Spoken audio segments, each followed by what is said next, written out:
Yeah, hello. This is the beginning of the recording of the second day of the SciNoj Light one conference, the data analysis conference in Clojure.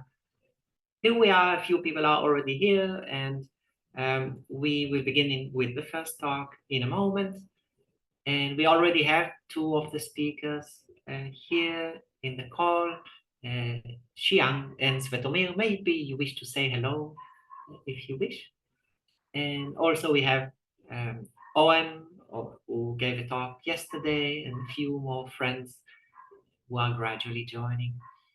We will begin with the talk. It is recorded. It is about 23 minutes, and then after that, we'll have a discussion.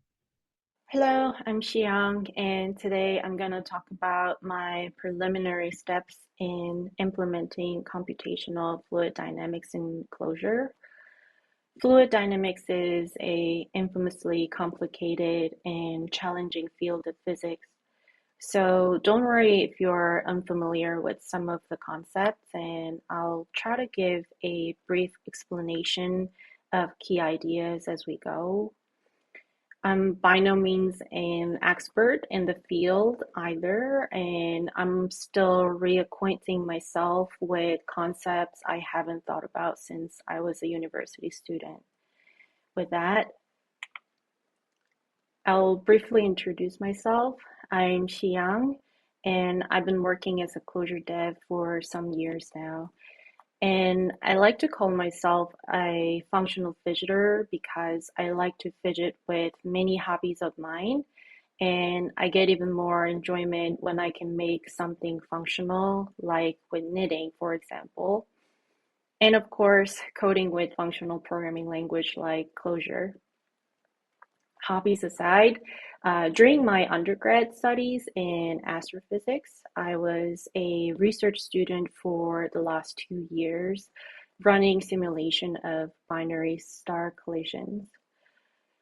These simulations aimed at understanding the origins of specific type of supernova utilize computational fluid dynamics, which was my initial introduction to the field. To begin, fluid dynamics is the field of physics that describe how things like liquids and gases move and flow, with lots of different variables like friction, pressure, heat, and momentum. As you can imagine, things can get very complicated with chaotic turbulence, but understanding fluid dynamics is crucial, impacting everything from designing efficient airplanes to improving healthcare and even our plumbing systems. Computational fluid dynamics, or CFD, is where we use the power of computers and mathematical rules to simulate and predict this movement instead of physics lab environments. While there are some tools for CFC, as far as I know, there isn't one using Clojure, and that's where my project and initiative comes in. My initial experience with CFD during my astrophysics research was as an end user, preparing input and analyzing output from existing simulation tools, not in building the tools themselves. Speaking of which, here are a couple of videos clips showing simulation from that research.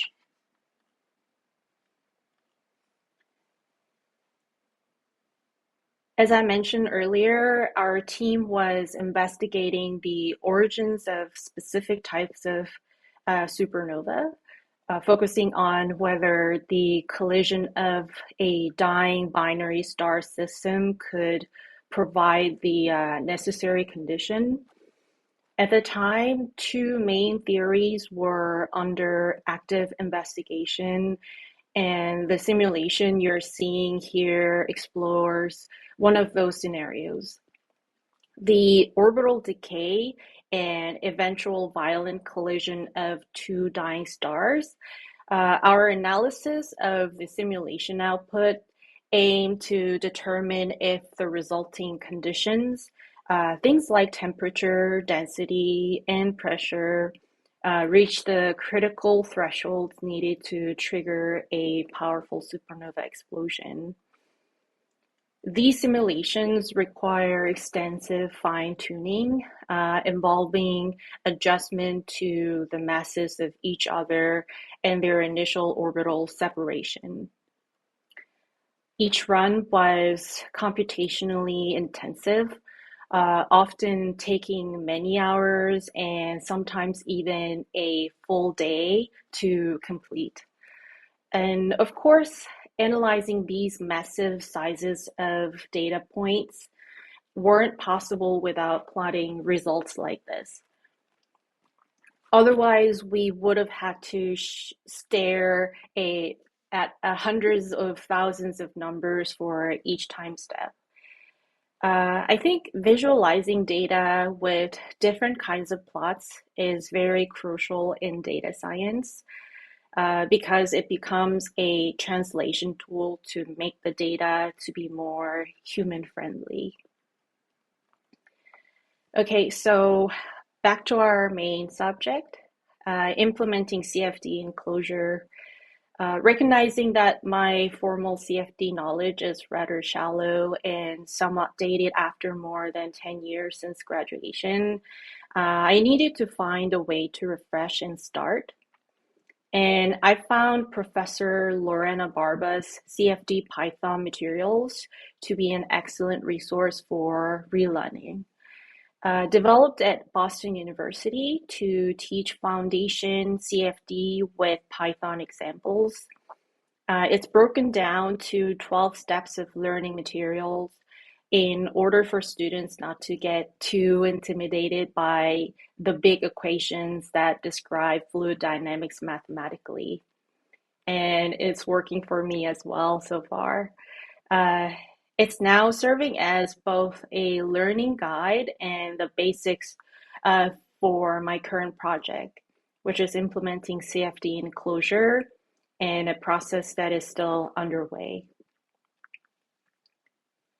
I'm still working on building this CFD simulation tool, but I wanted to show you what it looks like so far. At this stage of development, rather than launching straight into building tools to simulate a full three-dimensional volume of liquid, we're starting with a simplified hypothetical one-dimensional liquid. This will make it far more manageable for both simulation and analysis. So imagine a fish tank with still water, and the water is moving at all. So the water speed is zero in every spot in the tank. And in our simulation, we start with similar situation, but instead of a three-dimensional tank, our tank is a single straight line where the speed of the fluid is zero everywhere along our imaginary line. Then we suddenly inject a shock. Think of it like a very sharp push in one part of the fish tank. And to help us see what's happening, I have two ways to look at the results. The vertical axis in the plot tells us how fast the fluid is moving at any point along our imaginary lines, which is the horizontal axis in the plot. On the graph to the right, the high section of the blue line shows that the fluid in the part of the tank has very high speed. And then the lower section of the line on the right is the region of the tank where the fluid still has zero speed. We often call this kind of sudden changes a step. This starting setup for our experiment is what we call the initial condition. And this kind of abrupt start is quite useful for seeing how sudden disturbances like shock waves form and change in systems where things aren't always straightforward. In the first plot on the left, each color line shows the fluid speed all along that line at different moments in time. So as you watch the different color line, you can see how the pattern of the fluid speed changes as time goes by. And the second view is like a little movie of the same thing. It shows how the fluid speed changes continuously over time, making it easier to picture how the fluid moves and how the shape of that initial shock changes. As I move the slider forward, the shock wave of high-speed fluid also moves to the right in our tank. But you can also see that the shape changes too, right? The result shows that there are a couple different characteristics at play. It's like two opposing teams pulling on the shapes of that step in our graph. So one team represents nonlinear convection, and nonlinear means that effects aren't always simple, and convection here is like movements affected by the flow itself. So nonlinear convection makes the faster part of the fluid try to catch up and compress the slow parts, making that step steeper. The other team is viscosity, which is simply the stickiness of the fluid. This stickiness acts like a drag resisting the sharp changes in speed and trying to smooth out the step. And I want to say here, it's totally okay if you don't understand the physical implication of the simulation here. Since, like I mentioned multiple times, even though I started with a simpler step and initial condition, it's still complex and not too obvious. Now, building on the previous example, the slide shows how fluid stickiness affects how it moves. Remember, we talked about viscosity. It's what makes honey thick and slow compared to water, which is thin and runny. This plot shows the final result of several simulations, each starting with the same initial bump, like a sudden disturbance, but with different viscosity values. We're essentially comparing what happens to the bump in fluids with different levels of stickiness. Look at the trend as we increase the viscosity, going from the less sticky of the fluid, 0.03 to much stickier 1.4. And you will notice that the shape of the curve changes. When the viscosity is low, and more watery, the sharp peak of the initial bump stays around for longer. It's like the fluid resists smoothing itself out. But as viscosity increases, fluid gets stickier, more like thick syrup. The initial bump flattens out much more quickly. The fluid's internal friction spreads and disturbance, resulting in a smoother and more spread out shapes. This comparison shows how a fluid stickiness plays a crucial role in smoothing out sudden changes and influencing how the fluid flows overall. It helps us understand how a fluid internal friction affects how disturbances move and phase away. Now, I'd like to discuss the implementation in Clojure. I translated the numerical solver from the existing CFD Python series into Clojure and ran the simulation like the previous slide. The initial condition setup required the creation of data points in collection. This involved specifying numerical arrays for position and velocity. The simulation parameters further define the spatial number of position slices, the total number of timestamps, and the discrete time intervals.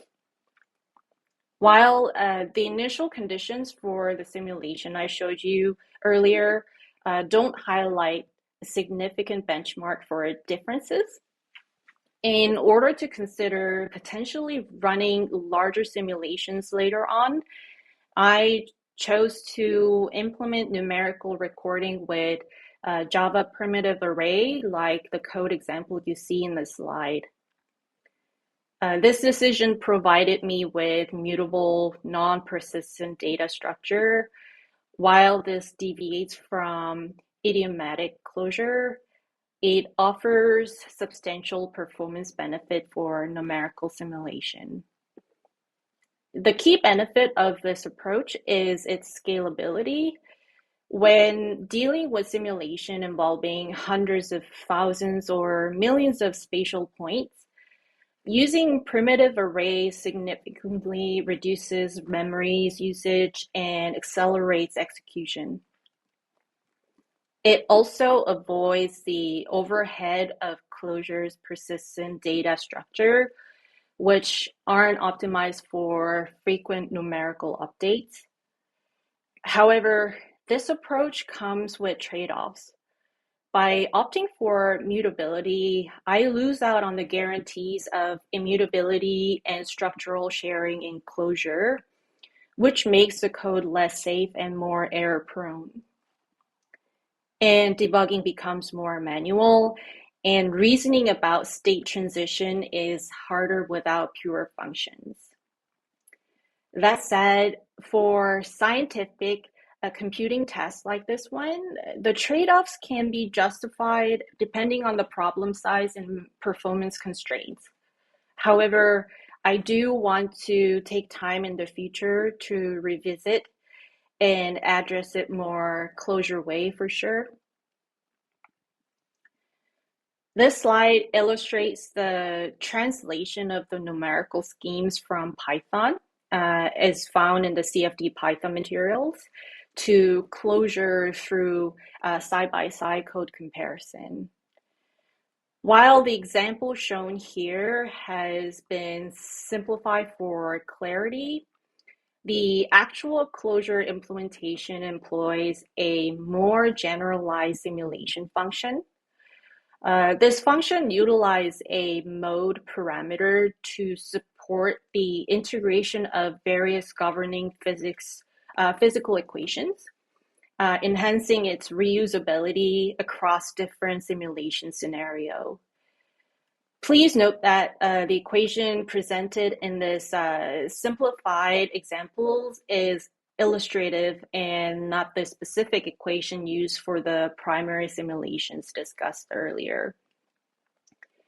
The variable nt represent the total number of time steps, which dictates the number of iteration in our time marching simulation loop. Within each iteration, the computation of the fluid velocity at the current time step references the velocity values from preceding time step. As this demonstrates, the execution of the simulation becomes straightforward once the initial condition and simulation parameters have been appropriately defined. Again, no need to try to understand equations shown here. We'll not delve into the mathematical implication or the detailed implementation specifics at this point. I want to give a brief illustration of how governing equation gets turned into instructions that our computer can follow to run a simulation. The first equation here is Berger's equation, which was used in the simulation I showed you earlier. To make our computer understand it, we break down the equation into small steps that happen over tiny slices of time and space, where you can see in the code example as like dt and dx. Basically, the newly computed velocity values are used to update the state of the velocity array that was initialized at the beginning of the simulation. This iterative process advances the simulation forward in time. Looking ahead, the methods and insights from this one-dimensional Burgers equation simulation naturally extend into higher dimension. The next step is moving into 2D and 3D domains where we can simulate richer and more complex fluid behaviors, continuing our translation of the CFD Python materials into Clojure. Ultimately, incorporating the additional variables like pressure will lead us to the full Navier-Stokes equation, which are the governing equations that describe full three-dimensional fluid dynamics. To achieve these, there is a lot of study and development required. For instance, lots of additional parameters need to be carefully considered, and we'll need to make sure our methods are robust and stable. Recognizing that our current implementation leans away from idiomatic closure, I'm eager to explore more Clojure native approaches, potentially leveraging libraries like dtypenext, etc. So engaging in discussions with the community will be invaluable in this optimization process. Along with all the above, I want to investigate the scalability of our Clojure-based simulation. My previous research experience with a large data set makes me particularly interested in pushing the performance boundaries of this project. While there are many other exciting avenues to explore, I'll refrain from making too many promises at this early stage. I look forward to hearing feedbacks from the community and to sharing our progress on these fronts in the future conferences. This is it. Thank you for listening. And I also want to thank the SciNoj community for hosting the first SciNoj Light conference and giving me an opportunity to speak at the conference. And I also want to thank Daniel for all the support, guidance, and brainstorming together to get this project going. Thank you. Yeah, thank you so much. We're back here. Thanks for all the friends gradually joining. And hello, Shia. Hello, thanks for listening. Yeah, thanks for this great talk. Yeah, maybe for context, we should say that Siyoung hoped to say so much more in this talk, and we actually asked it to be slower and smaller just for this time, just so we can gradually learn this topic. And maybe now, if Siyoung, if there is anything you wish to add, that's something that you hope to say and you wish to share more, then we have time.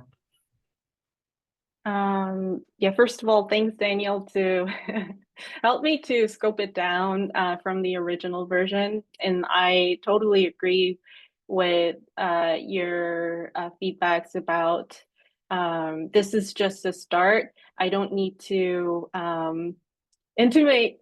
including myself, intimate people with too much information all at once.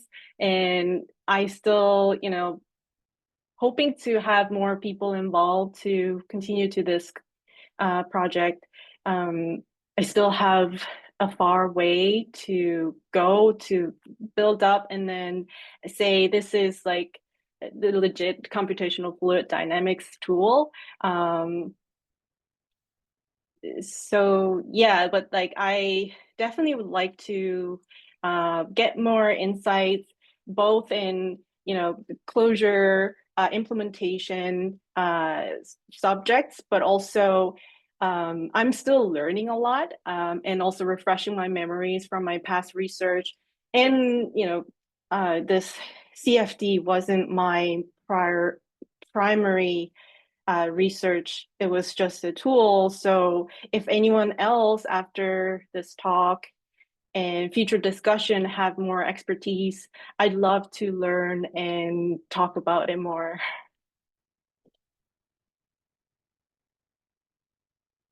Yeah, thank you so much. Would it make sense to ask for a few questions, or is there anything you wish to say before that? Say or share the screen with something. I'm wondering what would be a good way to begin this part. If anyone has any questions, I'll wait for people to type in. In the meantime, I could also, it was a very brief moment, but I could talk more about the previous research with it's cooler video examples than the current progress. So I'll briefly share my screen. Can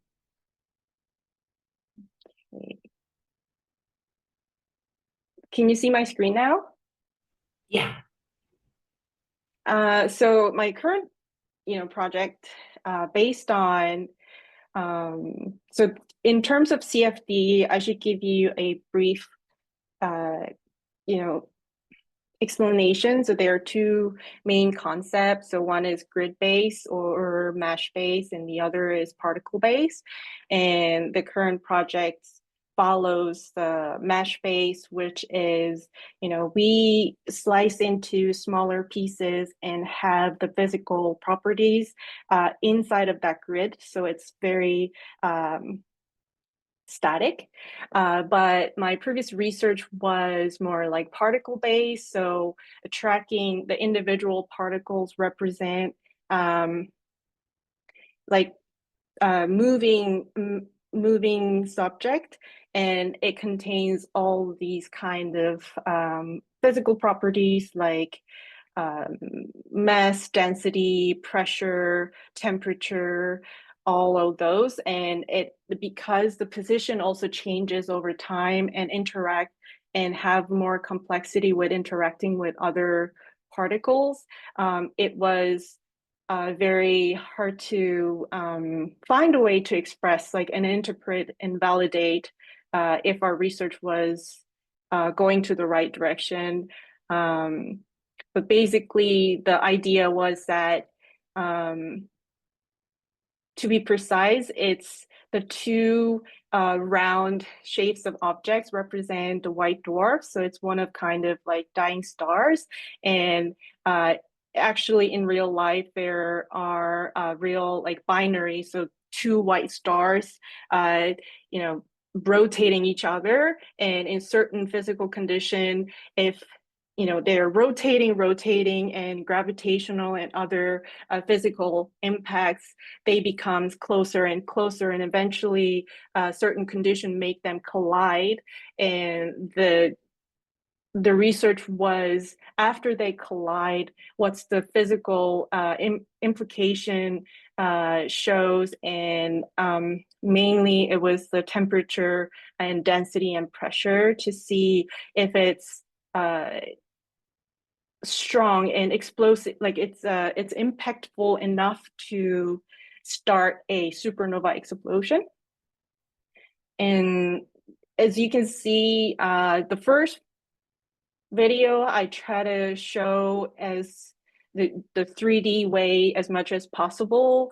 And then it shows that the first one is the density and the second one is the temperature, if I remember correctly. But then second one was I wanted to express the individual particles, how they moves into becomes the actual eventually makes the collision. So the small video you see at the moment wouldn't show it very well, but actually shows the direction of each particle's velocity, and I compressed it into 2D to have it more general sense of like how they collide and interact and how the particle moves in this like CFD environment. So this is basically the ultimate goal that we could, run this kind of simulation with the tool that's written in Clojure, which will take time and more people's help and resources. But I think Clojure is such a great language for data intensive, analysis. So I'm very, hopeful and looking forward to, I guess, more interaction and getting feedbacks from anyone. I'll stop sharing.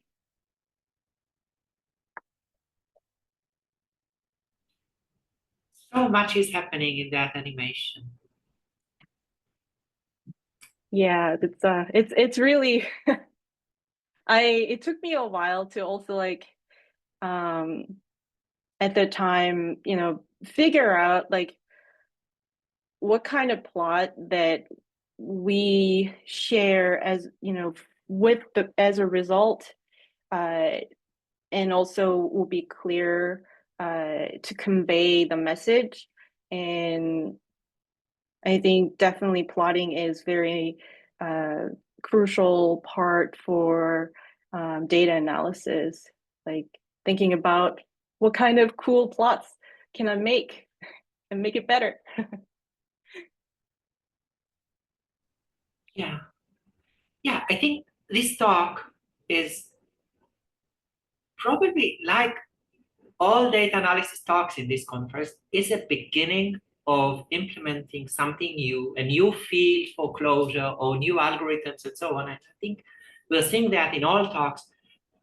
This project is also actually showing us a clear path of the next steps. And I think that was kind of exciting the way you presented the next steps, the next possible steps.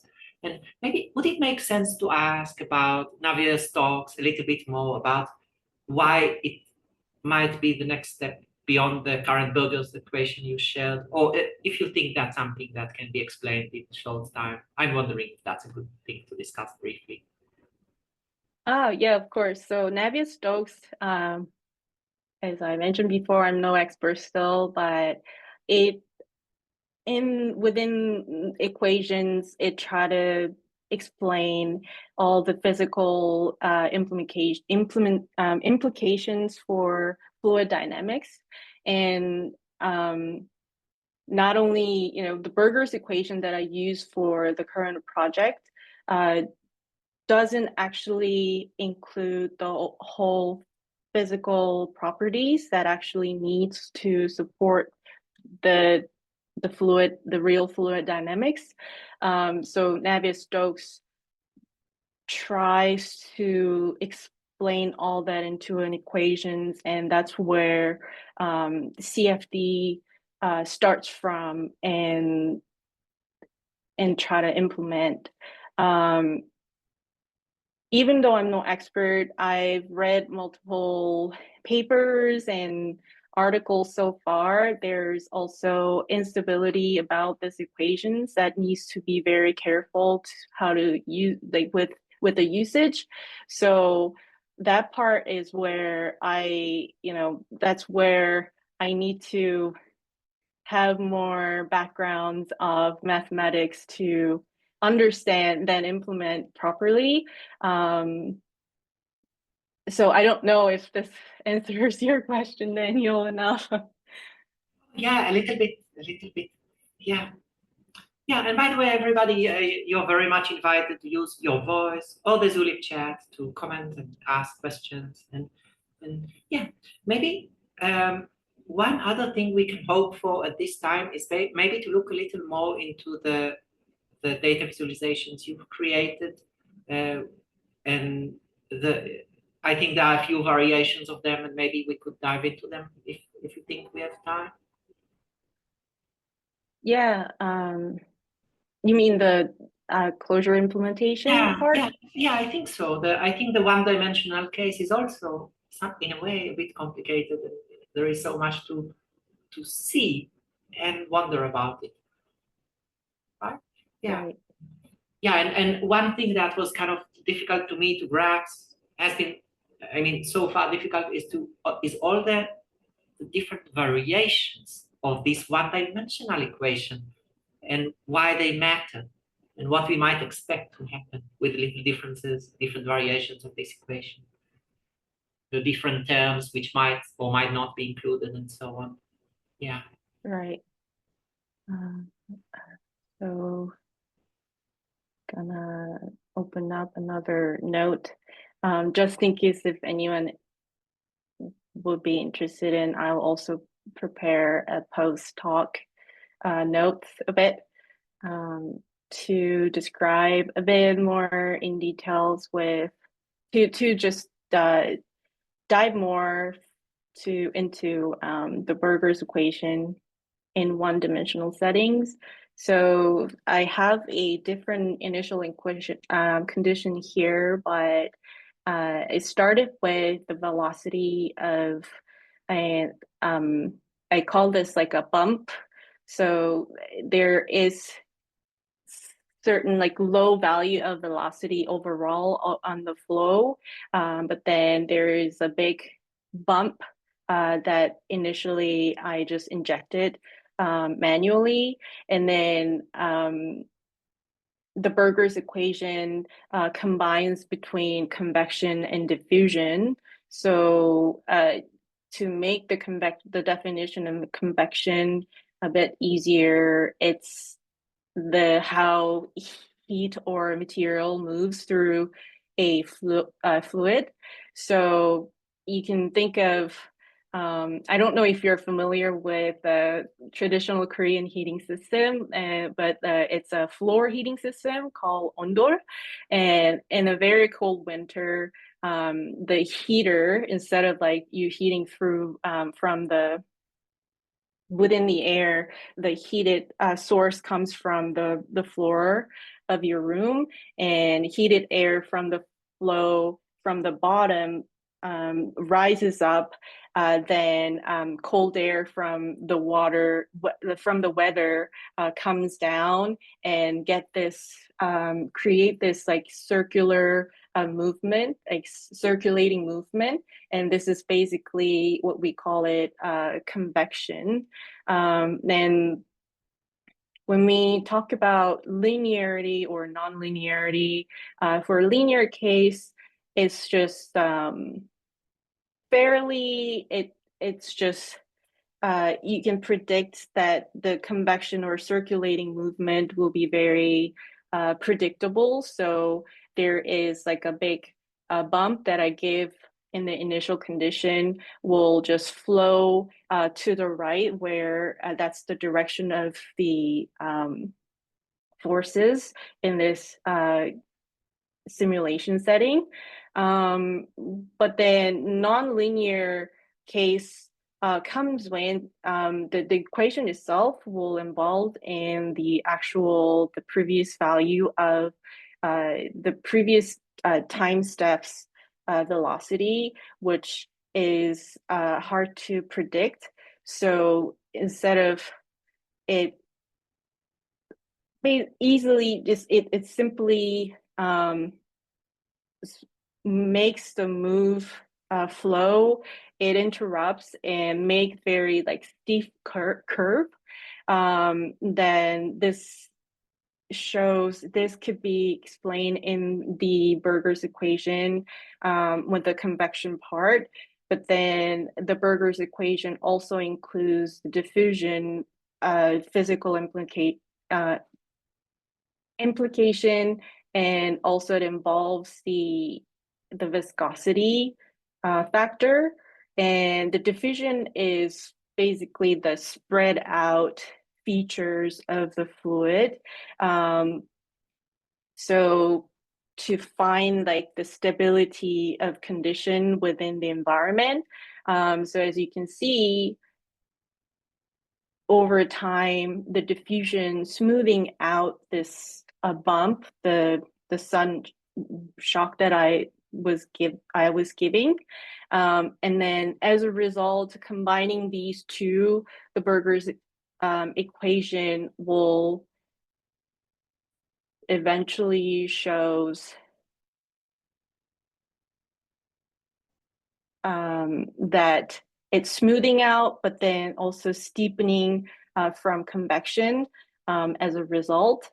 And the reason that this is very important to move on to the more complex equation is that, as we already discussed, Navier-Stokes really involves in many more other physical implications. And with one errors from a small errors from one part, it could cause a huge error overall, the results of the simulation. So as a scientist or engineer, it's important to separate these physical meanings of effects in order to understand, but also find the right way to validate whether your simulation is valid or invalid.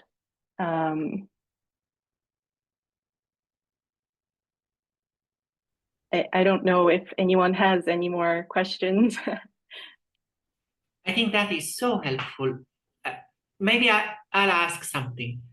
Well, oh, sorry, apologies. Maybe there is somebody else wishing to say something before I ask. No, yeah, oh, yeah, sorry, yeah. yeah. Thanks so much for the talk, Siyoung. It was really fascinating. I just kind of had a stupid question here. What's the x-axis on the graphs? What's That's not a stupid question. So it's one-dimensional. It's really hard to, I think, digest, even for me, but it was necessary to start small. So axis is a positional indication. So I, manually set up axis from, positional x from 0 to, in this case, I think 2 pi, and then sliced into like 100 points. And so that's one-dimensional. Berger's equation contains one spatial aspect, which is x, and then the time t. And yeah, x-axis is the spatial point. Thanks. And then you were, I think you explained really well at the start, these two forces, the nonlinear convection and viscosity. And uh, you kind of showed how viscosity changed, but can you see the kind of is the kind of the time difference there, the difference in convection, or where's the convection captured in the graphs? So I think we can, I mean, in the slides, I didn't really take it out just for convection part. But the equation itself, just for explaining convection, don't take account for viscosity.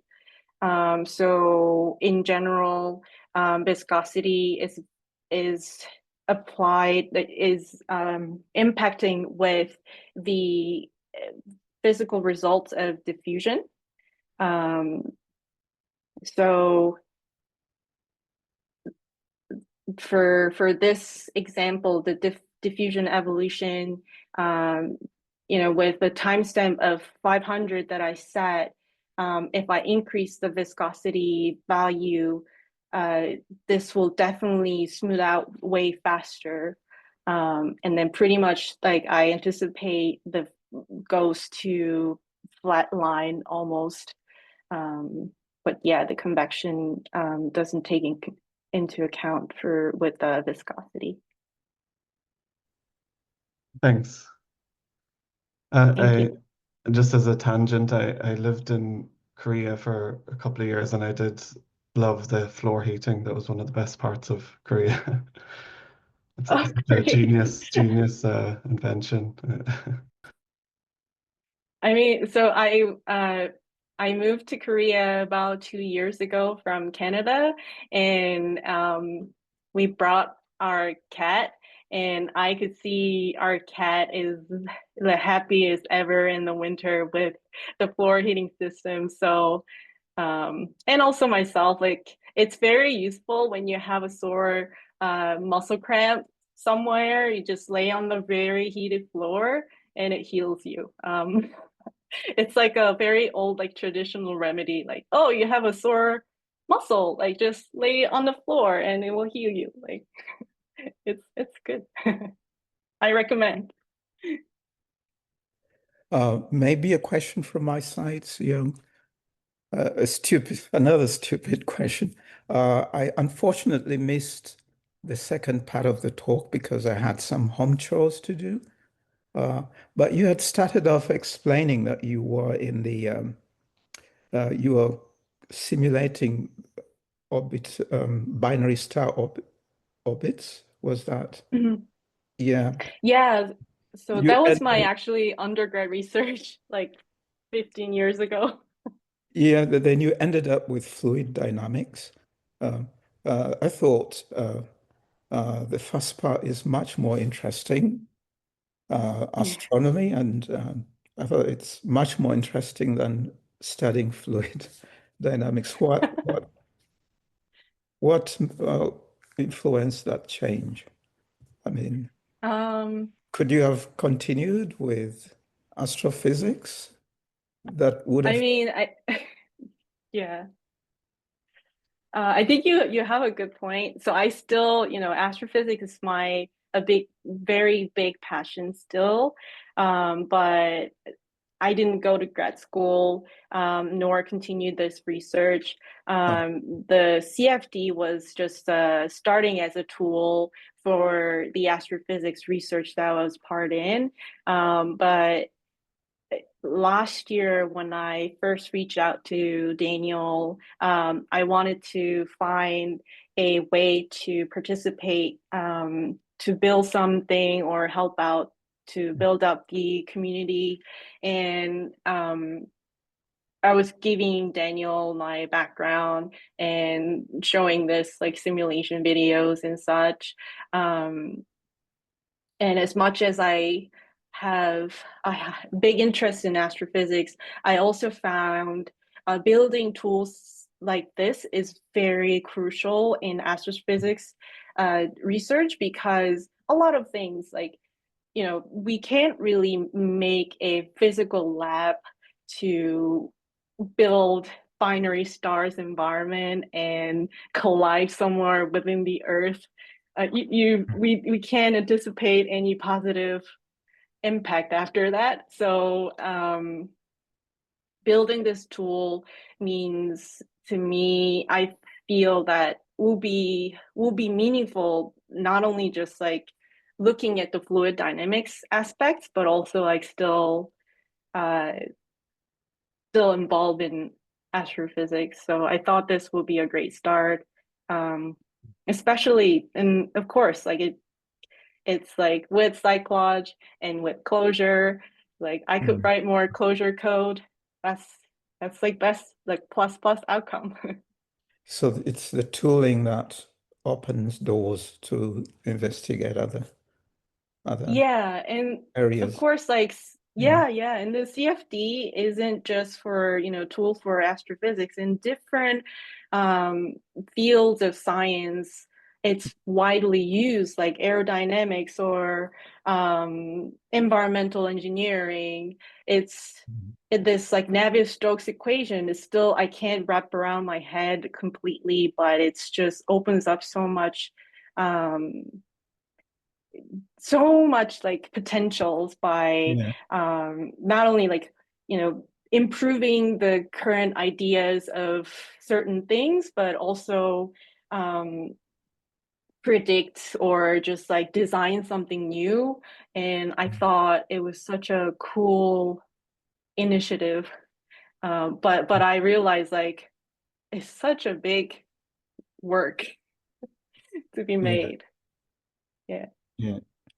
So would it also apply to hypersonic studies? Would you able to use those tools for modeling Oh, yeah. hypersonic flight? Yeah. So I don't know much about like hypersonic like in details, but because Navier-Stokes combines all physical conditions and can predict the proper initial conditions set up, I think it's definitely applicable. Interesting. Yeah. I see it's a very useful field. I'm just new to SciCloj, but I'm also looking for fields to get involved in. But I guess they have to inspire so that you find time, you enjoy time working on those projects. So this Right, one right. would be interesting. The brain talk yesterday was also similarly very interesting. So I think this is the second one I find amazing. Thanks for the talk. Thank you. I'm so glad to hear. Yeah, thank you so much. Yeah, in a moment we will take a short break. We already have Anton who will give the next talk. Hello, Anton. Hello, Thank everyone. you for joining. Yeah, and maybe Siyoung, if you wish to conclude, say a few words to conclude this part before we take a very brief break. I don't really have a grand conclusion because I only just started, but I'm glad to already hear some interesting questions, and I really want to say there's no stupid questions. So thank you so much for interacting with me today, and I look forward to have more discussions with this project and in general any SciCloj related projects along the way. So I look forward to it. Thank you.